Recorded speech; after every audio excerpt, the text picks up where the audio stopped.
Hi guys, Joe from Prepper in the Woods. Just something that happened to me that I want to share with you guys. I was going through some of my preps in one of my bags, and I keep anything that might leak in a little Ziploc bag here. And I noticed that my fuel here is no longer fuel. Basically, it got squashed. The seal on top held, but it cracked on the side there, so there's a slit there.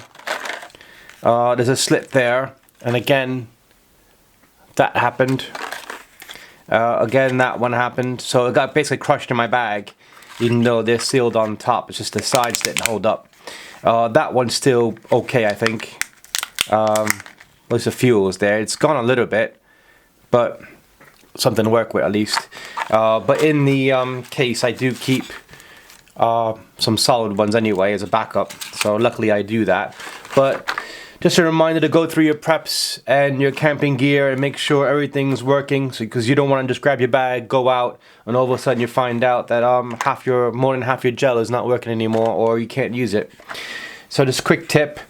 Also, I'm working on knife sharpening skills. I'm going to do a couple more videos on that and post some links for that too. And I'm going to do some more longer videos besides the shorts, because I enjoy doing longer videos, but just shorts is a bit more convenient because of time frame. So thanks guys, and I'll catch you next video. Bye.